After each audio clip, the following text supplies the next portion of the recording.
But to achieve anything valuable, there is a savagery associated with it that you cannot ignore. I'm sorry, you can't have your cake and eat it.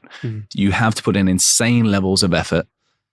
You'll be working all hours for a period in order to set yourself up that you get escape velocity. And once you're out the Earth's atmosphere and you're in space, no gravity, okay, then you can kind of sail a little bit, right? You don't have to keep using propulsion.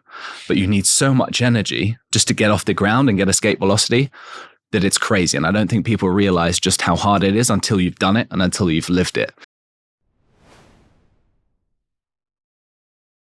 All right. All right, man. Let's kick off. Cool.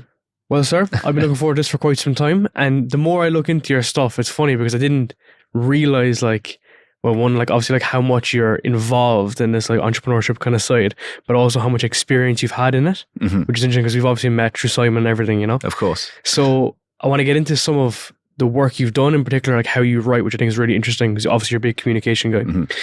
So you said people get rewarded in public for what they practice in private. Why is that? It's a great place to start. I think it's central to everything that I believe in. Okay. And I think that when it comes to entrepreneurship, when it comes to professional sport, I've also played professional football. When it comes to either of those things, anything in business, we always tend to compare and despair, right? We compare our first or second rep with someone's 1,000th rep. So anytime you see any kind of excellence on TV, on a podcast, wherever it is in the public sphere, you're not seeing all the hard work and all the reps that were put in the dark. The only reason I was a good footballer, the only reason literally, is because I practiced more than anyone else. I fully maintain that. And you can say, yes, you have some level of natural talent or genetic predisposition to do well, i.e. being born tall to play basketball, etc. But really, people get rewarded in public for what they practice in private. And I just put in the reps. And that comes down to communication as well. Every single communication skills training workshop that I start with, executive coaching program, I always start with the premise that I used to be really, really bad at this. And ironically, now I get paid to speak. So as a child, as a teenager, every single school report I had was the same thing. It said, Michael's a lovely kid. He's smart. I'd love to actually hear his voice. That would be nice. If he actually said one thing, if he actually spoke up, raised his hand. And I was like that for a long time. Excuse me. I was like that for a very long time. And I think the only reason I got better is, well, there's two reasons. I think everyone comes to a point in their life, there's an inflection point where you say, I've had enough, whatever situation you're in. And I know you can relate to that. There's a lot of recency to what I just said there, but everyone on some level comes to a point in their life where they think to themselves, I've had enough. And I've just had enough as a teenager of being reserved, of being introverted, of being quiet, of not going after what I really wanted, because I wanted to go after things, but I just held myself back. And again, this comes down to communication. It was about the stories I told myself about who I was. I'm shy. I'm reserved. If enough people tell you you're shy, guess what? You start to withdraw. You start to go back into your shell. So the only reason I get rewarded in public now for being a public speaker, for being a presenter, for being a host, for being an MC, for being a corporate trainer, is because I put in the work, man. I put in the work. I'm an autodidact. I consumed every single book, every single podcast out there, every bit of material I could get my hands on. I dived into it, and I just taught myself the principles and the rules of the very best, and I worked at it. Bigger stages. Start with 5 people. Start with one person. Then 5, then 10, then a room of 50, then a room of 100, then 1,000, 20,000, right? That's how you get better. And people they only see the final rep, and that's the issue. So I truly believe that greatness is made in the dark when no one is watching. Man, I remember my first few interviews. So I interviewed for State Street back in the day. I absolutely bombed it because I didn't know what I was doing. They were asking me about what I would do in the job. I didn't know what I was doing. Okay. And from there, I was interviewing myself in the mirror. Because I was trying to see how I looked when I spoke. Good. So I would just speak, and I would try to go through scenarios, and I started getting better and better and better. And then I was not only getting interviews, but nailing every single interview, so closing interviews. Yeah. And I also remember when I was doing athletics when I was younger, I was naturally fast. I was pretty athletic, running 100 meter.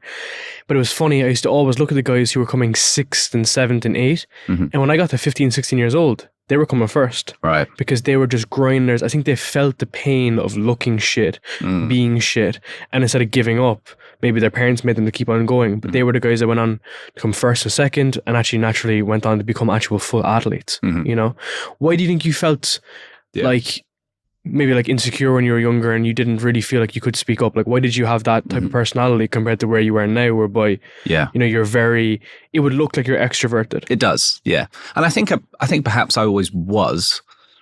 Perhaps I was an extrovert who lacked self-confidence because I've framed myself as an introvert for much of my life, and even up until recently. I don't know. I think it starts very early. So people have an image of you, and it sticks. Right. So when I was growing up, I was the firstborn child and I was very, very shy. Apparently, I would always hide behind my mother. That's the story she told everyone. So anytime anyone would come to our house, my mom would say, "Oh, this is Michael. He's very shy." Just kind of, you know, and that sets an expectation in other people's heads. And it also sets an expectation in your own head about how you interface with the world and who you are. I think I probably just held on to that unconsciously or consciously for too long. I will say, on the positive side, that it made me a very keen observer of human psychology and human nature. And that has 100% helped me later in life. So I would sit on the sidelines and I was maybe not participating, but I was observing, I was watching, I was listening. So I understood, I think, I was very sensitive to people's emotions around me, about who was feeling left out, about who was feeling included, about who was the dominant personality in the conversation, about who was itching to say something but couldn't. I was watching, I was observing, and I've managed to take all of those principles and those lessons, I think, into my corporate training now, my communication skills coaching, and just my own life, right? When you get into an interview, it's all about persuasion. How do I get this person to emotionalize my goal as theirs? How do I bring your worldview closer to mine? That's every single conversation, right? I'm trying to make you view the world the way I see the world. And I think that being withdrawn and just a keen observer on the sidelines actually helped. I think it was a good start because quite often extroverts, they talk, and they're not listening. They give all their secrets away before they even ask like what they want. Completely. That's a big thing in sales, man. Yeah. People get on the call and the misconception is, oh, we need to have this sales script and you say A, I'll say B, you say C, I'll say D. But the best time is just sitting there and actually listening. And I've seen that firsthand. I've got on calls with people, I haven't said a thing, and they would just open up being like, oh, we've this problem, we've that problem, this is pissing us off, we're wasting time or wasting money. And often I would respond saying, I can help you. Definitely. And that's actually, right. And then they feel heard and understood. And then their usual response is, how do we move forward? Yeah, completely. But the other approach is the fucking big dick approach where it's like, oh yeah, this is what I can do. This is what I can do for you. And most people don't want to hear about it because they might even feel like intimidated and actually pushed down in that regard, you know? You can talk yourself out of a sale very easily, right? And sometimes the best thing to do is just listen, as you said. They want a sounding board. They want to feel heard. They want to feel seen. Allow themselves to lay the trap for you, right? You don't have to go pitch sometimes when it comes to sales. So yeah, absolutely. I think listening is a massively underrated skill. I'm sure my wife would say that I'm not that good at it. Same with my girlfriend. You know, sometimes we're not perfect at home and we're better at work. So I'm trying to be consistent, you know, amongst my different, in different environments, but I'm a work in progress like everyone else. But I actually do think that introverts who have found some level of confidence are actually better public speakers than people who are born natural extroverts, if you will, because they're not attuned to the emotions of the crowd as much, and it's more about them, and it's just a verbal kind of, you know, 100%, assault. 100%. And also, they're not nuanced with their word choice. They're very they'll say anything and they'll run for ages, and then you'll often even see people who just like speak more than 20 minutes instead of like a 5-minute talk or 10-minute talk. They're talking garbage half the time, you know what I mean? So the introvert is usually much more concise with their words. Yes. But of course you're getting the reps, but your background was obviously in football or when you were young, and of course you've done other things too. But how much you think like that exposure to high level sport has helped you in like entrepreneurship? Massively. So I think, you know, it's even the reason I named my podcast Playing the Inner Game, right? Because game alludes to skill, training, honing of one's development, practice, intentional practice. I think the lessons you learn from professional sport, elite sport, they transfer to business over and over again. I see it happen so many times. And I think one of the biggest things that I can take from professional sport, I think, is that again, talent is practice in disguise is one of them. That's a lesson you'll hear me talk about a lot. Anytime you see talent, it's really just practice in disguise. I think that you're capable of so much more than you realize. And you don't really know where your limits are until you regularly rattle against the outer limits of what you're capable of. So, for example, in professional football, maybe, in sports you've played as well, we have a fitness test called the bleep test, right? Yep. So the bleep test, you have to get from one side to another of the pitch, and it gets progressively faster and faster and faster. Every single year, every single team that I was a part of, I won the bleep test. And that probably surprises people who've actually watched me play, because I'm more of a creative player. I pass well. I'm good with the ball. I'm not like a fitness machine. But I would win the bleep test every single season, every single club I was with. Why? Because I was the fittest? Probably not. I just wanted it more than you. Because every time I looked, I lined up against 23 other guys who were in peak physical condition. And I would say to myself, the only way you're winning this is if I go home in an ambulance. That was it. That's the only way you're going to beat me. So when it would always come down to the top 2, top 3, and we're looking at each other, who's going to give up first? I'm just like, in my head, not today, buddy. Not today.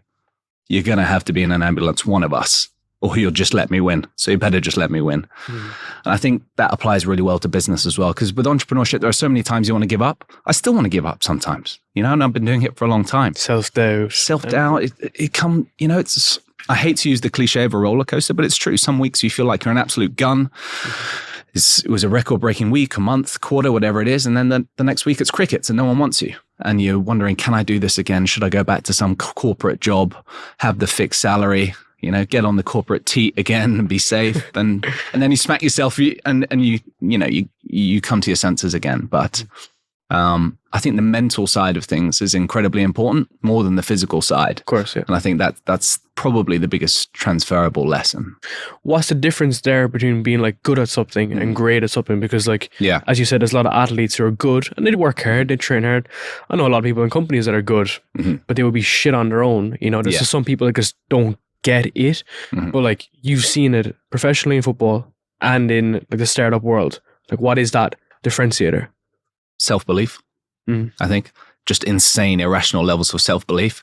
And that can sometimes mean that you have these kind of fraudulent entrepreneurs who are full of hot air and nothing comes of it, right? And it all blows up in everyone's face. We've seen that with Forbes 30 under 30 quite regularly, right? And the WeWork dude and all that shit. Yeah, all of it, right? It happens again and again. But you can't get to the top without it, right? I'm not saying it's the only thing you need, but it is a necessary precondition to achieve anything. Because in professional football, certainly, a lot of times you'll hear it, right? Guys who are at the top of the game at Manchester City, Manchester United, whatever it is. I've offended someone there by naming those teams, but they will always say, I was not the most talented player in the youth team. Always. There was always someone else, but he went a bit off track. She went a bit off track. They didn't have the self-belief. Their home environment wasn't quite right. They didn't push themselves hard enough in training. They thought they could just coast. It's the ones who want it more. And I think that just irrational levels of optimism and self-belief is what's going to get you through. It's mental. The top 1%, same in golf, is another game. I'm such a typical footballer. Golf's another game that I love. It's psychological. It's mental. It's that self-talk, right? Every single time you walk up to the ball, you've got to reset. You've got to refresh. So I think that's where the difference lies between goodness and greatness. It's up here.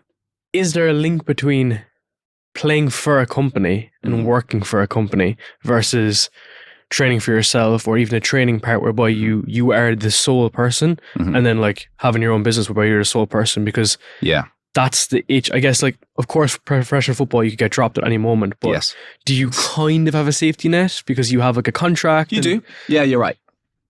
You do, and that's maybe where some of the complacency comes into it. That's what I mean, right? Because if you're on your own, you're fucked. Correct. If you don't work, you're fucked. If I don't work, I don't eat. Yeah. So with professional sport, you get tied into a 3, 4, 5 year contract, hopefully. And so there is a safety net. And some people do just mentally check out.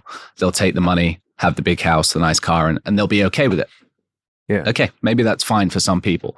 Same in a company, right? It's the principal agent problem. If you're in a company that's bloated, there are lots of other people, you can do what I call social loafing, right? Which is you can turn up in all sorts of ways that make it look like you're showing up without actually showing up, right? It's the staring at the laptop and looking at, yeah. Whoa.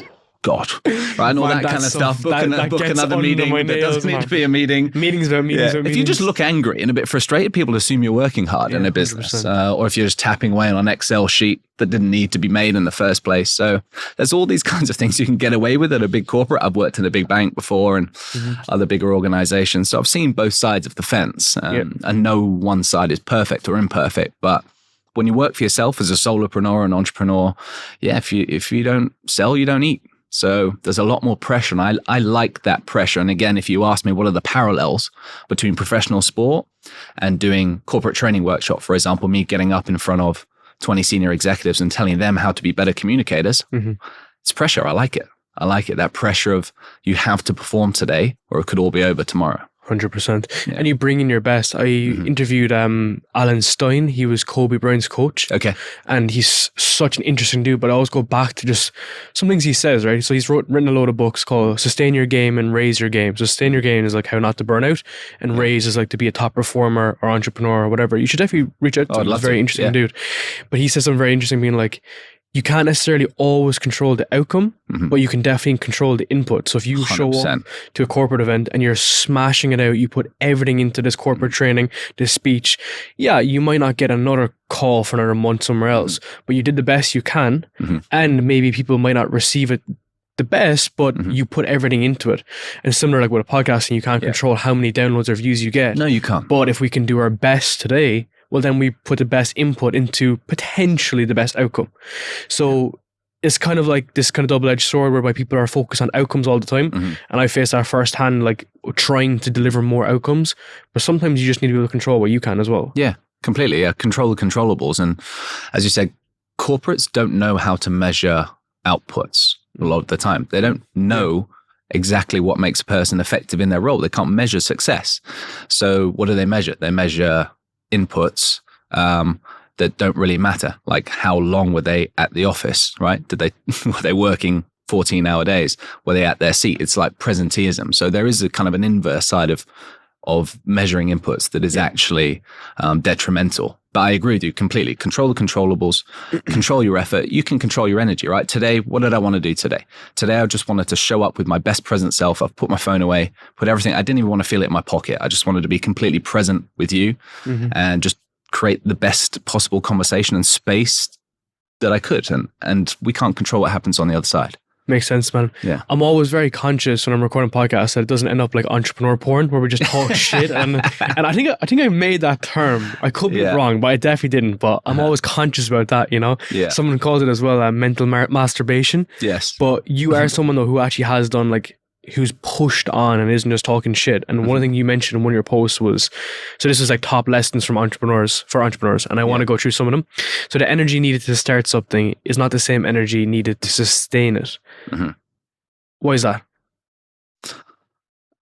SpaceX had their launch yesterday, so I'll use kind of a rocket analogy.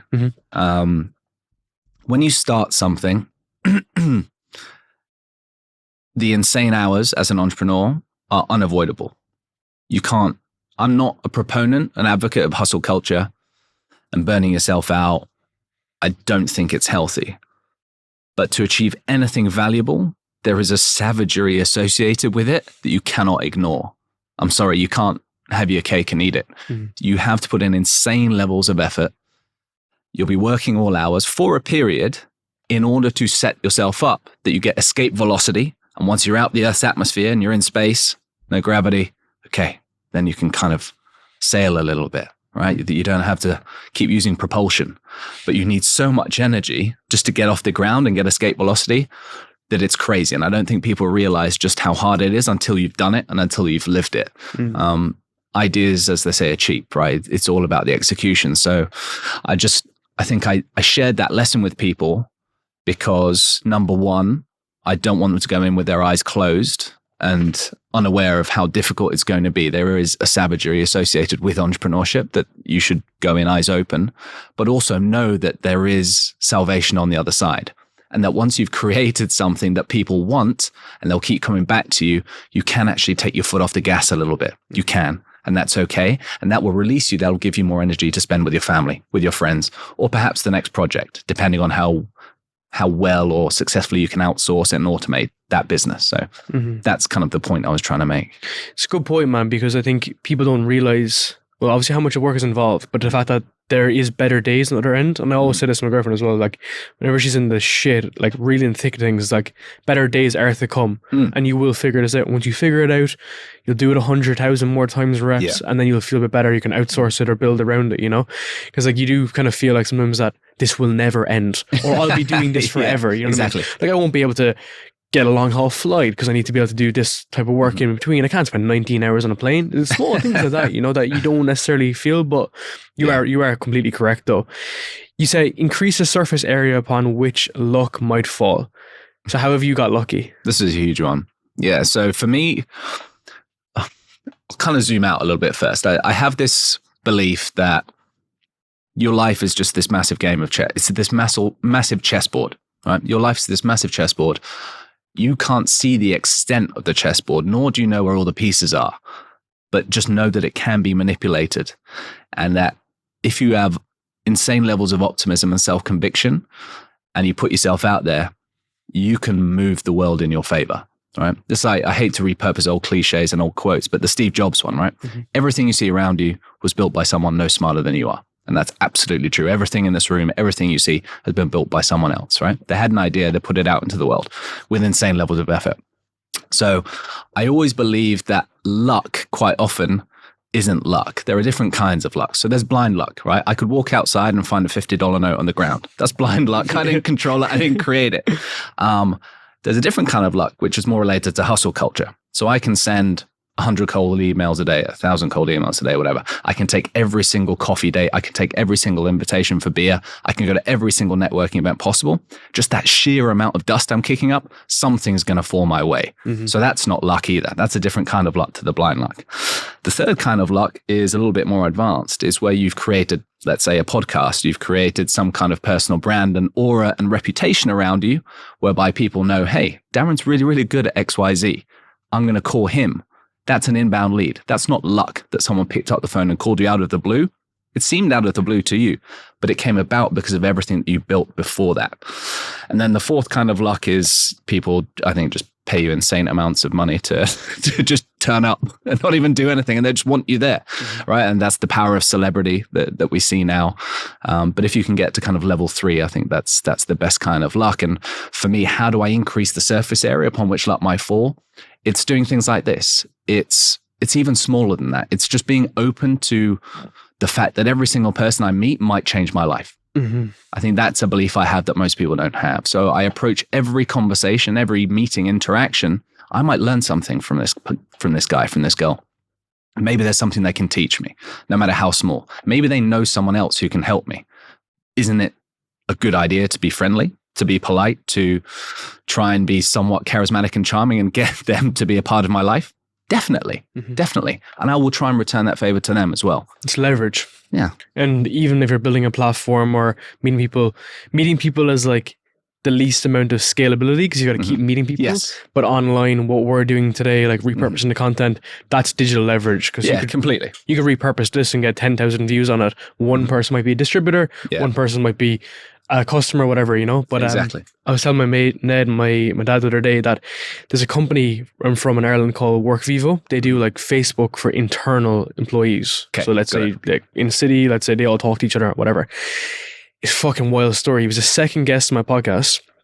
And how they raised capital was they went to Silicon Valley, these two Irish guys, right? As Irish as they are.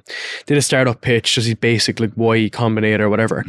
And one of the guys on the board was the Zoom founder, Eric something, I think his name is. So Zoom founder on the board. And he was like, yeah, I like the idea, but we're not investing in you, but you should make these couple of changes. On the flight from San Francisco to Cork, the CTO made all the changes. And when he arrived in Cork, he sent them back the version. And he was like, oh, here it is, whatever. Yeah. And the guy from Zoom was like, fuck, this is sick. Like, keep it up. Like, keep smashing it. 7 years later, he acquired the company. Right. 3 days ago. Yeah. And is it the best solution in the world? I don't know. Probably not. Right? It's probably not, like, out of luck. Because he built a connection, because he went out there. I don't think he gave him money. I could be wrong in saying that. But isn't that wild? I don't know how much he got for it, right? But it's an 80-person company. It's not a small company. They have some very big, very, very big clients. I thought that was wild. Yeah, it's and wild. now Zoom are changing direction. Yeah, and you never know where these opportunities are going to come from, right? So again, it goes down to what we said earlier, controlling the effort, controlling the inputs, because you never know who's in the audience. Yeah. That's another thing I always tell people. Like when you get up to deliver a speech or a presentation, it doesn't matter if there's 5 people there or 500. Someone in there could change your life. So you better show up and do it well. And the reason I even got a couple of my current roles, right? The reason I was approached to join Four Fox Saké, right, and join the co-founders there was because one of the co-founders, the principal shareholder, he was at my wedding and he was the neighbor of my wife growing up. So we didn't know each other. He was my wife's neighbor in Scotland growing up. Obviously, he got invited to the wedding because of being on my wife's side as opposed to my side. Obviously, we're best mates now, thick as thieves. But back then, he was just at the wedding. He heard me speak and he was like, this guy can move a room. And he has background in wines and spirits. I'm just about to launch a sake business with my friends. I need someone who's good with people and can sell. And that was kind of it. And we started a conversation. That's the whole reason I kind of joined Four Fox Saké. It's the same with my first ever big corporate event that I did. I was approached to work as an MC, as a host for this celebrity football event, kind of 500 Premier League footballers, big corporate sponsors. He was also another guest at my wedding. He just happened to be the chairman of the Citibank Soccer Sevens, saw me speak. He was like, oh, actually, we need an MC for next week. You can hold a stage. Do you want to do it? And I'd never done it before. And this was over a decade ago now. And that was my first big break. So you never know, right? And it's not even about being the best. And it wasn't about business either. But it's about being there. Yeah. Just, you know what I mean? Like he was like, we need someone. This guy is trustworthy and he's generally like well put together. I didn't see anything about how much audience you have or any of that. No. And just put those connections together. And it was the integrity of the occasion, right? It was a wedding. I was expressing and professing my love for the woman I'd chosen to spend the rest of my life with, right? So it had nothing to do with business, nothing to do with football. Yeah. And that's how I got my break into public speaking, and it just led to bigger and bigger gigs. Yeah.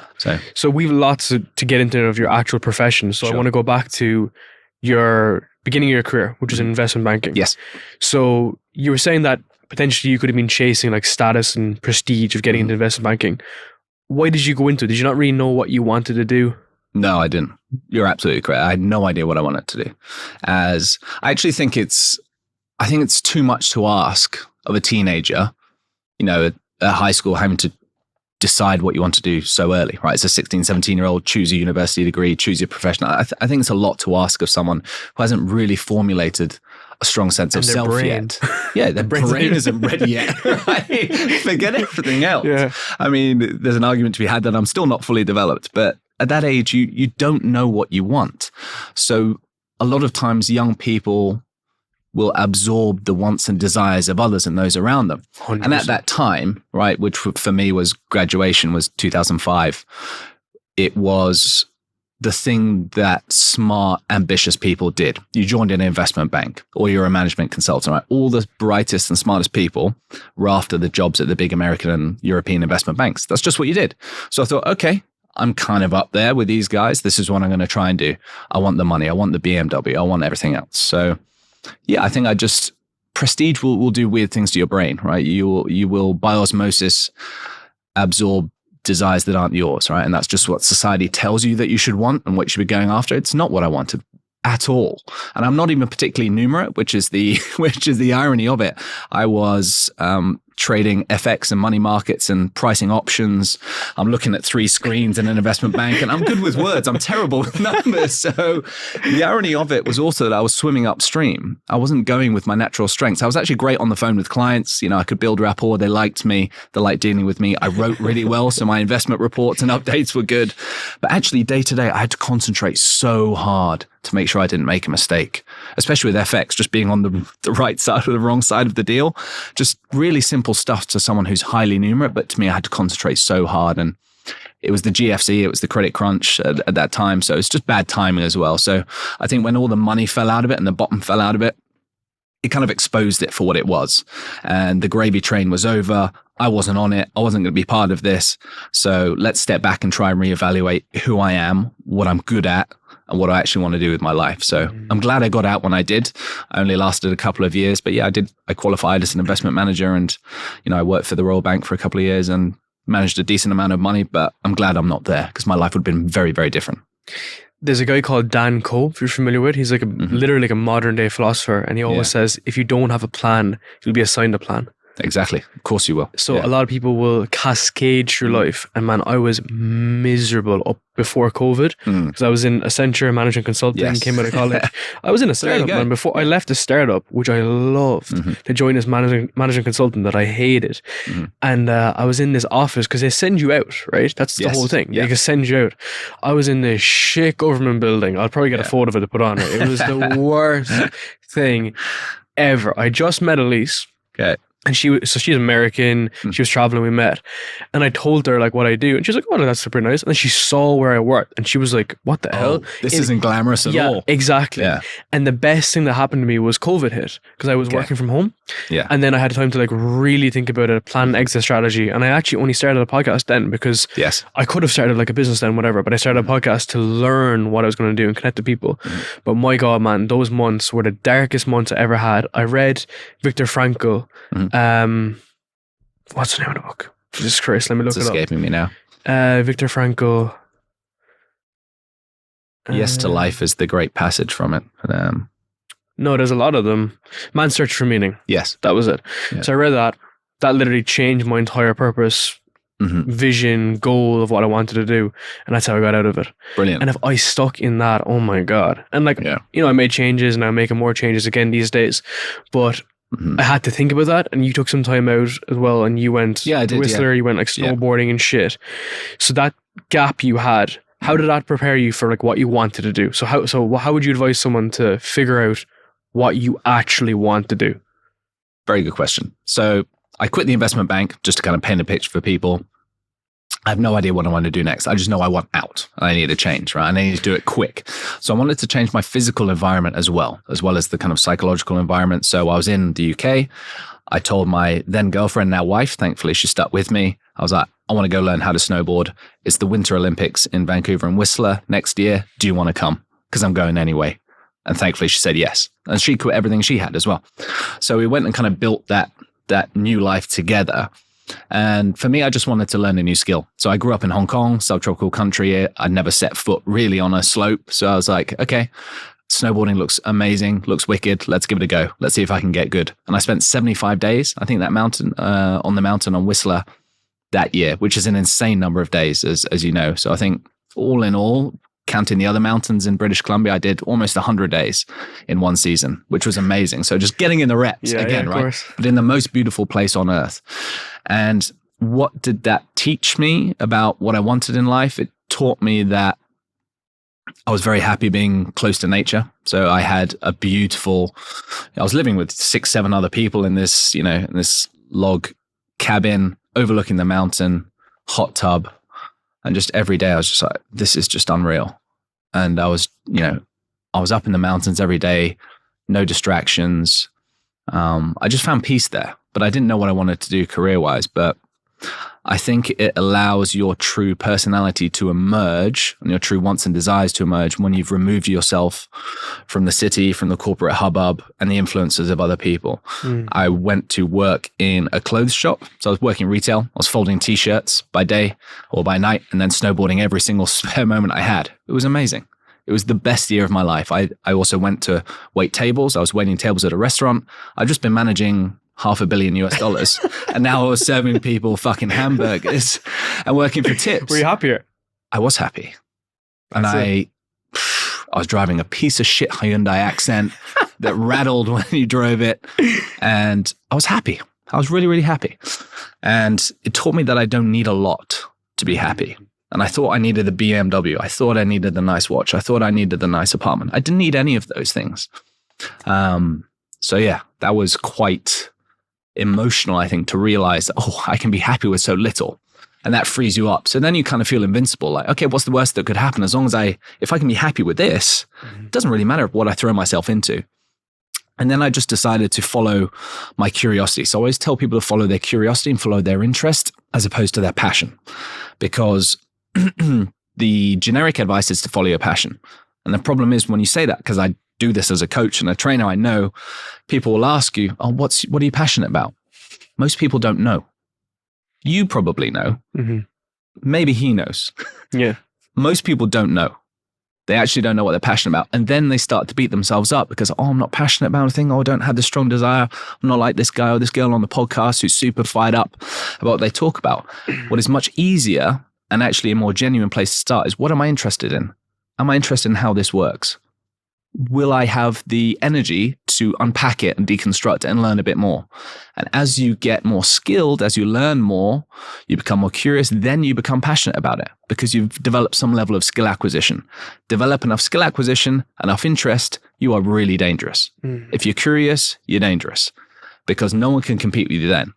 And once people start to pay you for that expertise because you can do it better than them, that's when you become really passionate about it. That's what I think. I think follow your passion is too vague. It's too generic. Follow your interest, follow your curiosity, unpack that, get a little bit better, and it just feeds itself. It's this beautiful feedback loop. And for me, what that was, ironically, in Canada was wines and spirits. So I loved food and beverage like most of us do, which is kind of a posh way of saying I like to get drunk, right? So I was like, I would like to learn more about wine. Yeah. But I know that I don't want to keep waiting tables, right? I love getting railed, but I don't want to wait tables for the rest of my life. There has to be a better way that I can use this brain to make some money out of this, as opposed to just waiting tables and working for tips. So I just dove straight in, a bit like you. I know you're made of a similar material. I found a master of wine who, there's not many of them in the world. There's very few who actually qualify as a master of wine. James Kluwer, MW, he lived just down the road from me in Vancouver. Just by chance, call it serendipity if you will. Called him up, do you have a space on your course? He's like, yeah, literally it starts tomorrow. I was like, okay, done. And I just went straight into the advanced level 3 blindfolded stuff. I skipped level 1, skipped level 2, because I believe that if you're passionate, wrong word, if you're interested, if you're curious and you love reading and you're open to learn, you can get up to a level pretty quick. 100%. And I did. And I had the time. I had the luxury of time because I wasn't stuck at the bank, right? You can get 90% ahead of anyone else by just committing a couple of months full hard into something. And it's the intersection between what you're interested in, what you're good at, and then you use those two. It's like an equation, and then it equals the money. Yeah. Because then it's like effortless. You know what I mean? Absolutely. That's what keeps, you said there about sustaining it. That's why I asked you earlier about like sustaining the energy. Because for me, why, when I was like super depressed in my last job, why I didn't start like an ecom brand, which I had done previously, bear in mind, was because I was like, okay, I'm really interested in like speaking to people, learning people. You know, there's always kind of saying, people are like, oh, like we should turn this into a podcast. But I actually was always having those conversations. And then I use it as a tool to get closer to like, let's say like $50 million executives and everything. But then over time, then I was like, this is like fucking valuable. And because I love the nuances, like this, like small stuff, like me and him will be talking about the camera lenses for half an hour beforehand, because I always was interested in those. And I really liked that part of it. People would reach out and be like, oh, I love the podcast. How would you do this? How would you do that? How would you do this? And I would just do these like free calls because I was interested in it. And then it was my girlfriend that was like, you should charge people for this. Exactly. So I did like $50 and $100. And over time, then it just built and snowballed and snowballed. And then when I work with like brands and stuff, I get so involved in their stuff, and people are like, it's not scalable. I don't give a shit. It's not scalable. Yeah. I'll make enough money that it will offset the scale of being Facebook. Trust me. So I just got really interested in it. I got really passionate about it, and I love like the nuances of it. That for me, it's not even work. Yeah. It's just interest. You know what I mean? It's just like room. You have the interest, you have what you're kind of good at, and where you lack in one, you can actually pull it up. So if you didn't know that much about wine because you didn't have like the natural background in fucking grapes, you don't even need to know it though, because you'll be able to instinctively be able to work towards it. Does that make sense? Yeah, I think, completely. And I think I had, whilst I didn't have the F&B background or perhaps blessed with the most naturally gifted palate, but I was a lover of language and I could communicate well and I could sell. And a lot of it is about communicating the value and what makes it's storytelling, right? What makes this wine special? It's the terroir, it's where it's grown, it's the history of the family behind it, it's the weather, it's how the fog rolls in over the mountains where the vineyards are. This I could do. And then the rest was just reps, right? So again, terrible job. I had to buy dozens of bottles of wine, bring them into the house, blindfold myself and get my wife, then girlfriend, to kind of test me. You know, you'd have to guess like how much it cost, what grape it was, which side of the river it was grown. So a lot. But, and bear in mind, I wasn't earning a lot. So I was kind of all in. But the moral of the story is, once I'd completed those exams and passed them, thankfully with flying colors, a couple of months later, again, I think it was 3 months compressed, I got off the plane from Canada back to my home city of Hong Kong. Within 48 hours, I had 2 job offers to work for very reputable wine importers and distributors, like good reputable companies in Hong Kong that have been operating for decades, having not been qualified whatsoever 3-4 months previous. Nuts. So I think just being able to throw yourself in at the deep end, communicating that you are passionate and that you're curious and willing to learn more, and that you can bring some expertise, hard-won expertise, and just putting in the reps, you can. As you said, you can get up to 90% very, very quickly. And ahead of most people, because you just drop off. Because especially wine is very obscure. But like maybe something else online, like people get into it because they're like, oh, we can make money off this or whatever. And then the second they reach that first wall, it's over. Yeah. You know what I mean? So I don't know, did you see Chris Williamson's podcast with Alex Hormozy? Didn't see that episode. No. He was talking about podcasts anyway, and the ones that like fail or whatever. And Alex Hormozy said, he was like, it's never ever been, he's like, it's so easy to win these days because everyone just gives up. Yes. And he's like a famous saying, it's like, this is what hard feels like.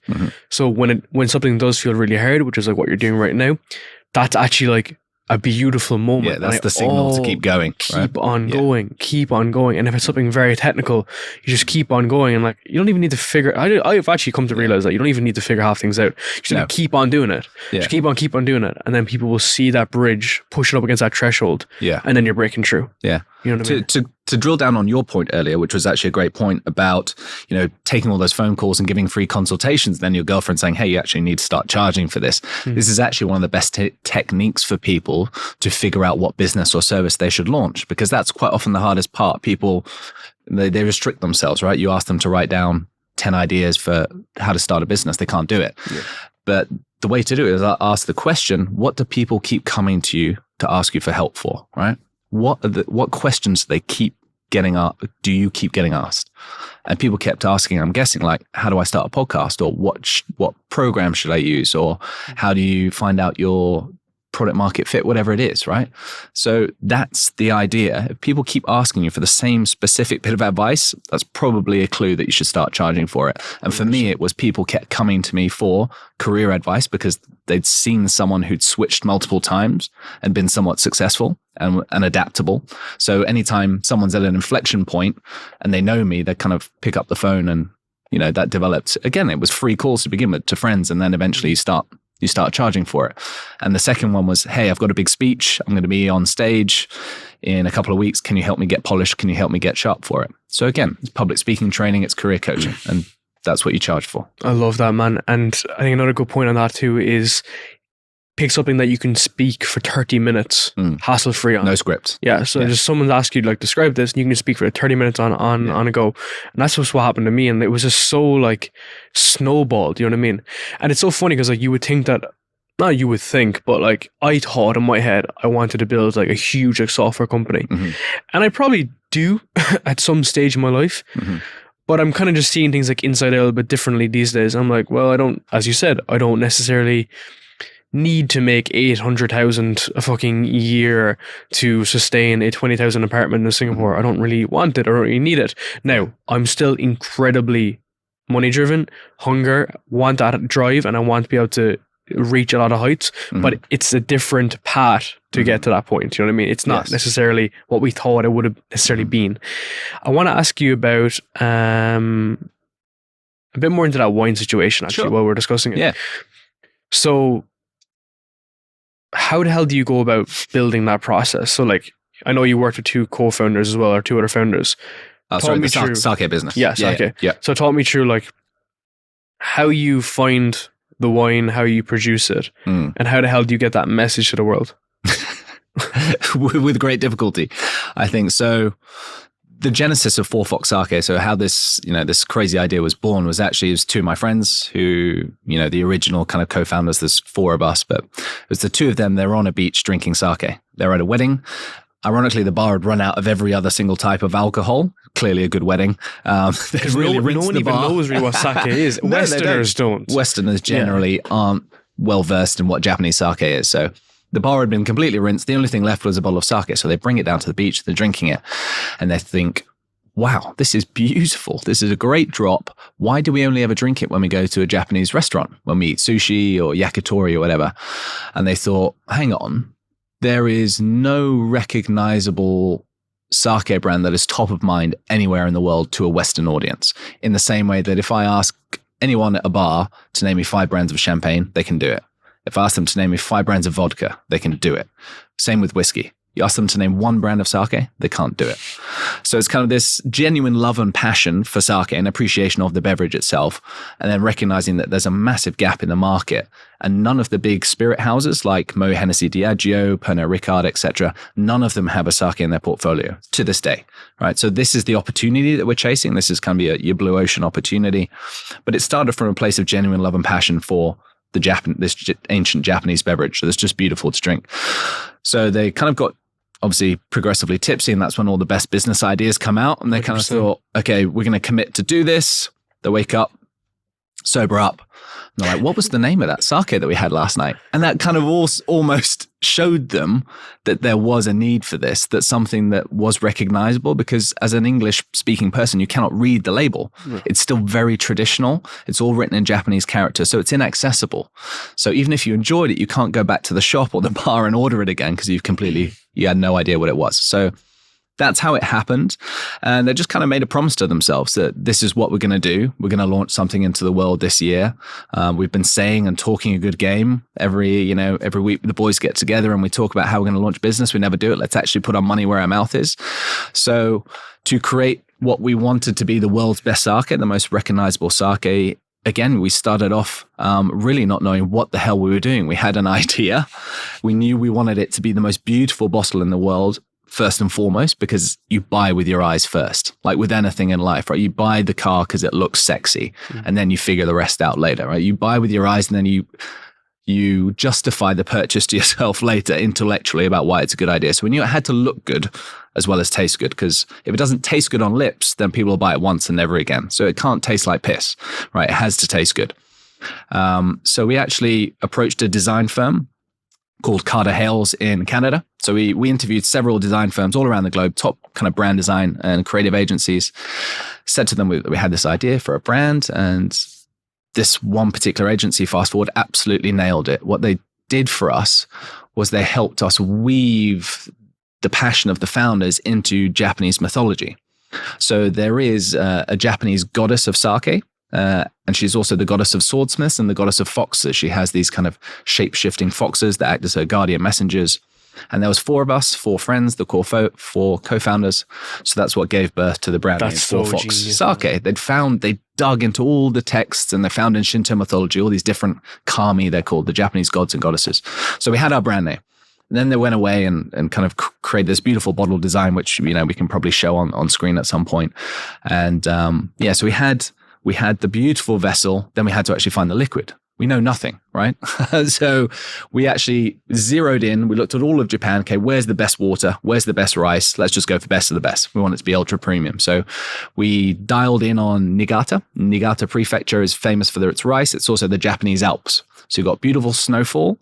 We're going to make a snowmelt sake. Of course we are. A bunch of white dudes making snowmelt sake in Japan. What are we going to do? Okay, none of us can brew. So we cold called every single brewery in Niigata with a translator.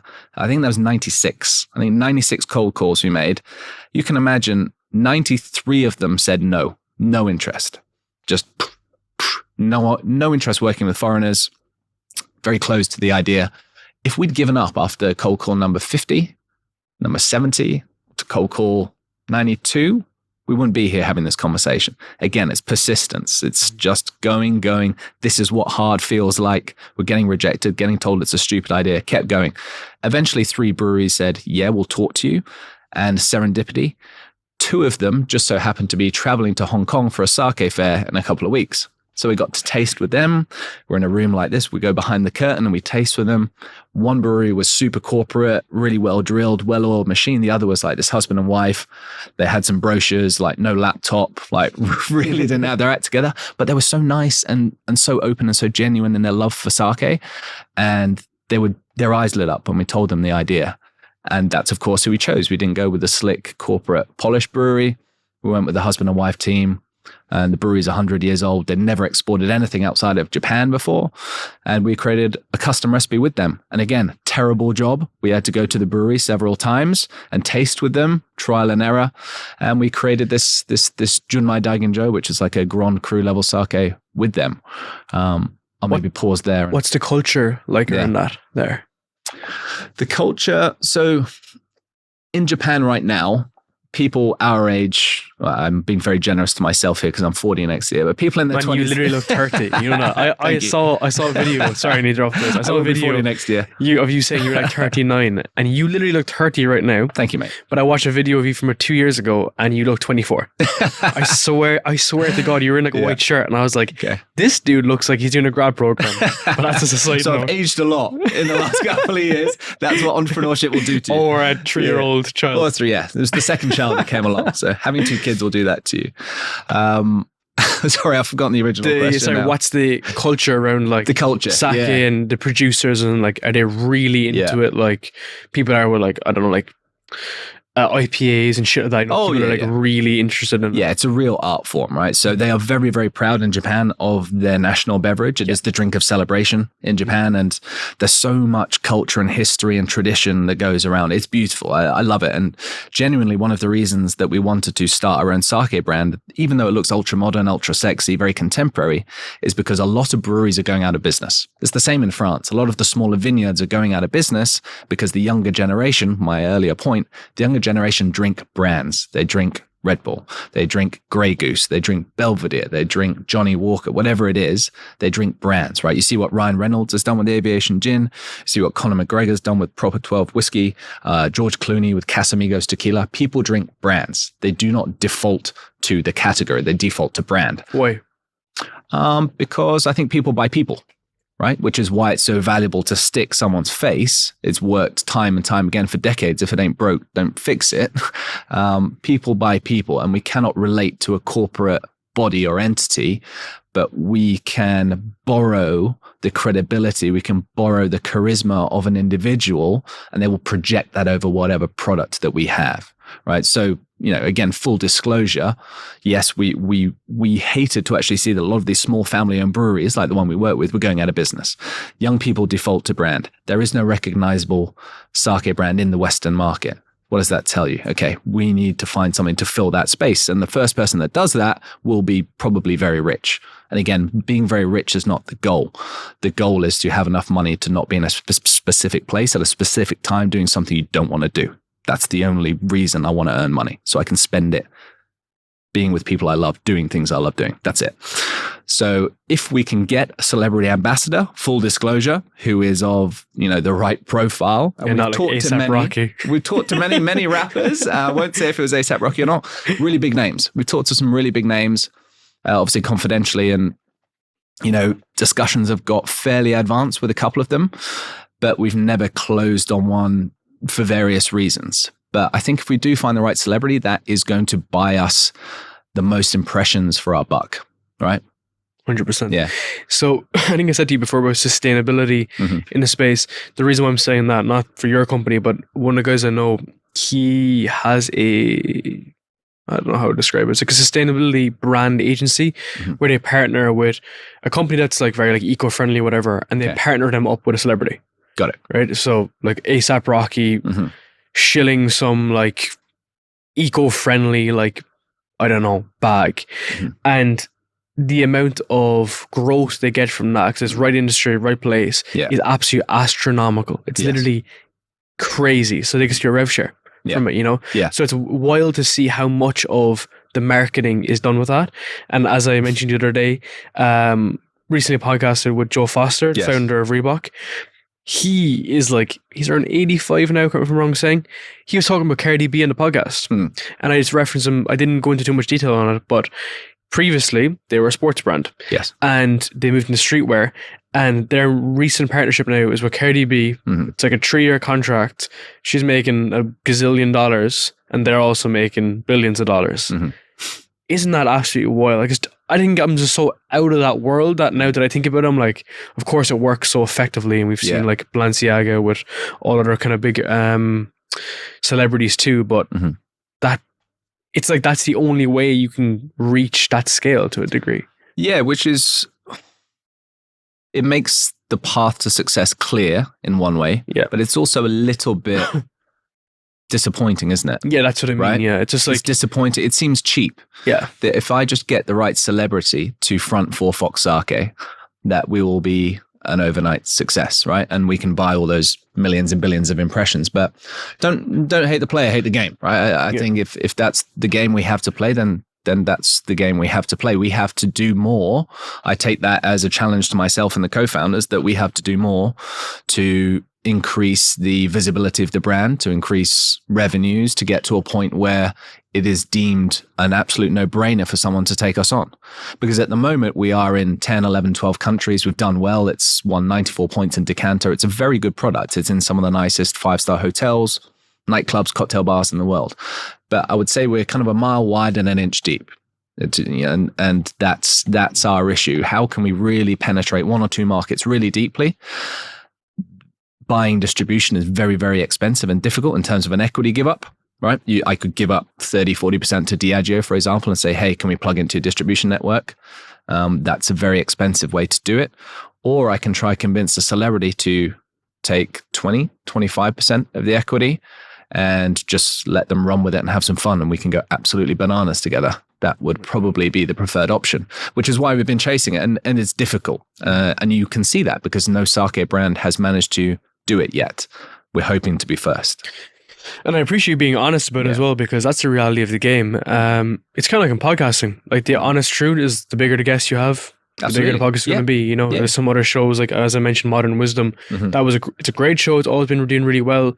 But the inflection point, which Chris Williamson will also kind of admit as well, was Jordan Peterson. Okay. Jordan Once Peterson had him in, I think he recorded in 6K. Once he had that, that was it. Yeah. So he had spent 4 years, or was it 5 years at the time? He was doing pretty well, of course. Yeah. But then it was that he went to, what was it, like a couple of million downloads a month.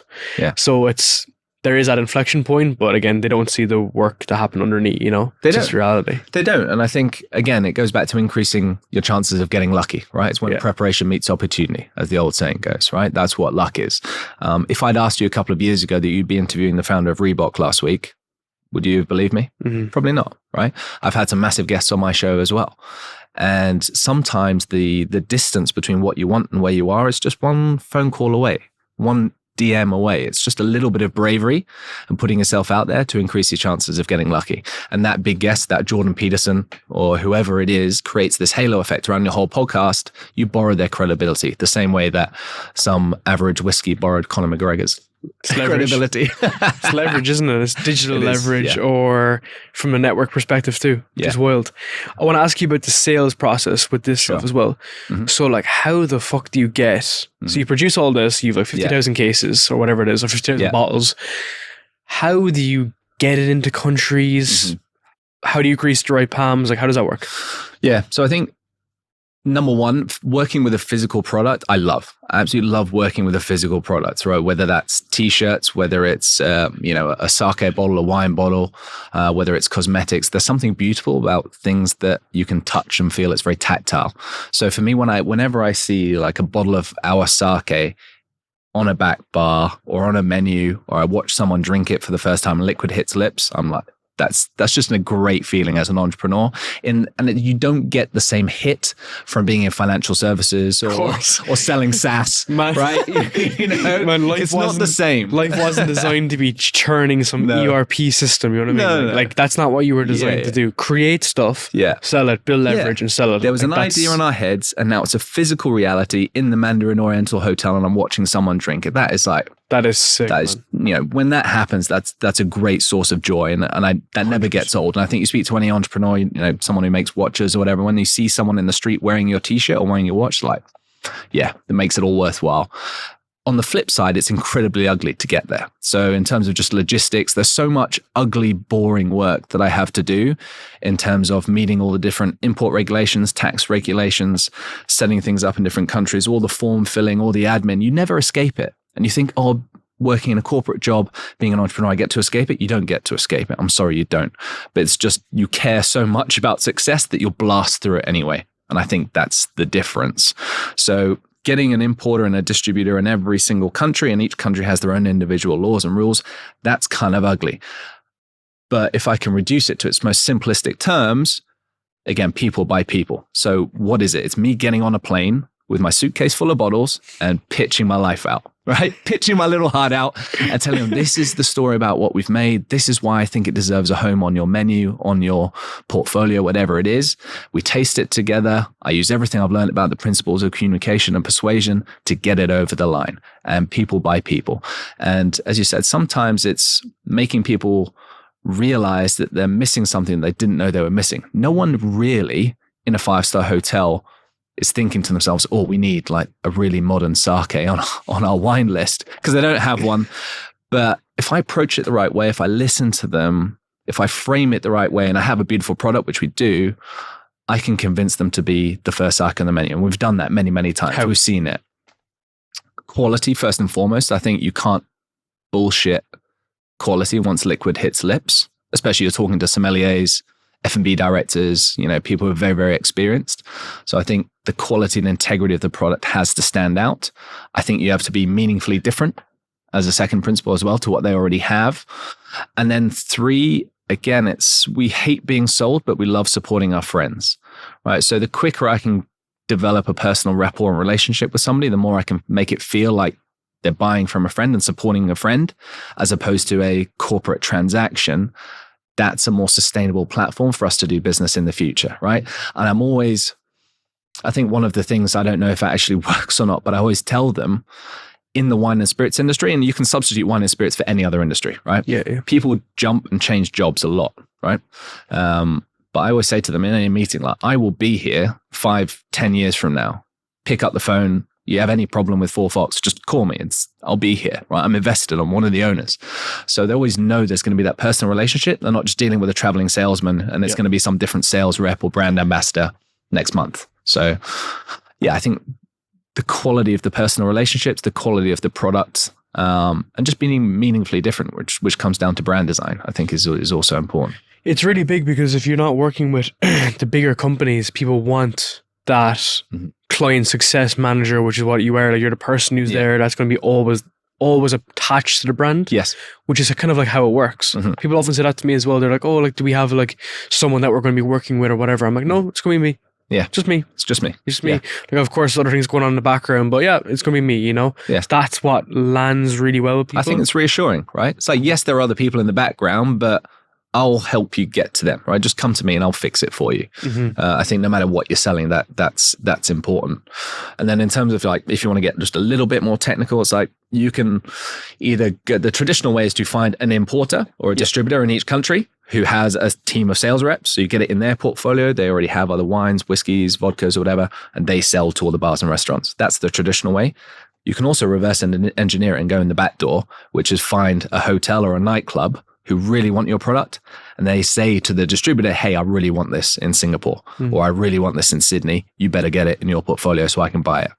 So if you can't get in the front door, there's always a third way. There's always a side door. There's always another way. There's always another way, man. I think, again, we're talking about principles of entrepreneurship. There's always a way. I refuse to take no for an answer. I'm just really stubborn like that. If someone tells me it can't be done, that just fires me up. Like, I will find a way.